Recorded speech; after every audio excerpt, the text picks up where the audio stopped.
Today we're going to talk about recording of real property documents. Recording is the process of entering a document into the public record.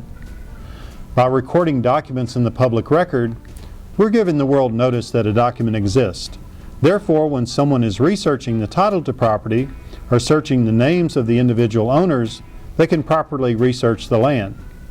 If you're buying property, you want to know that what instruments are filed in the public record that affect the title. If you're selling a piece of property, you want the buyer to feel confident that anything affecting the land is filed of record. It is typically the county clerk's office, and in some cases the county recorder's office, that accepts real property documents for filing.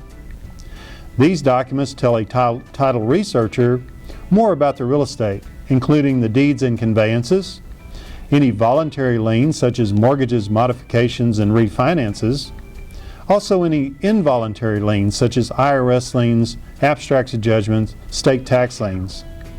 Other documents filed in the real property records include easements and oil and gas documents. It's important that documents be filed in the proper state and county where the property is located. Typically, when the clerk or recorder is handed a document over the counter, they're checking to see that the parties to the transaction are named on the instrument, so the document can be properly indexed. Also, the clerk makes sure the document is legible, enough for recording, and that the document has the proper notary acknowledgements. The county clerk or recorder will collect the necessary recording fees, timestamp the document, and assign an official file number to the document being recorded.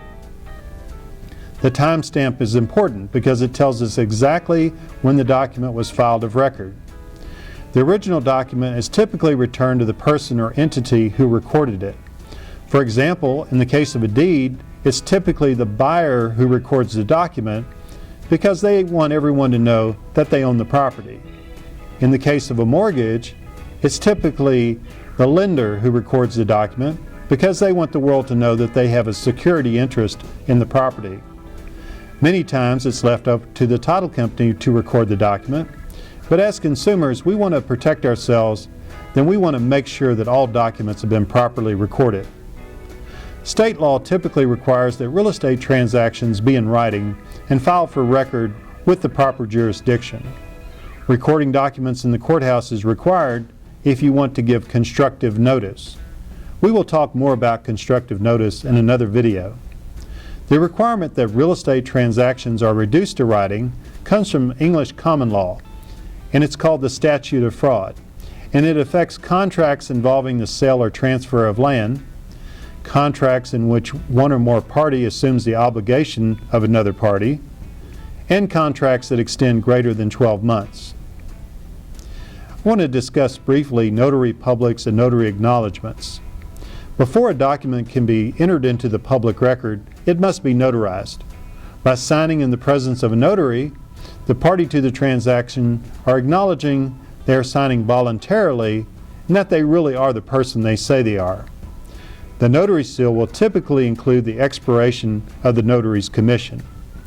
If a document is not properly notarized, then it's likely that the county clerk or recorder will not accept the document for recording. Here's our weekly video quiz.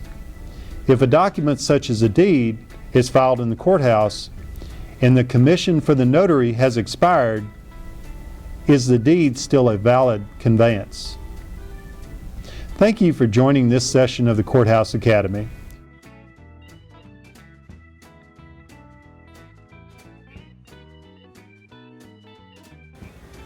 Hi, we're in the archives section of the county clerk's office in Harris County, Texas. And what I'm looking at here is volume A of the Harris County deed records. And I'm going to read to you the first document that was filed in Harris County, Texas. And it's titled Republic of Texas, County of Harrisburg. Be it known that William Scott of the County of Harrisburg and Republic of Texas, for and in consideration of the sum of $10,000 to me paid in hand, the receipt of which I acknowledge, and which I am satisfied and committed have bargained, said, and delivered actual possession of land to John K. Allen and J. Pickney Henderson, a certain half league of land lying and situated on the Bay of San Jacinto in the county of Harrisburg at the mouth of Cedar Bayou, and bounded by Cedar Bayou on the east and the Bay of San Jacinto on the south, and on the west by Charles Gibbons' half league, on the west which said league was granted to me by the Mexican government.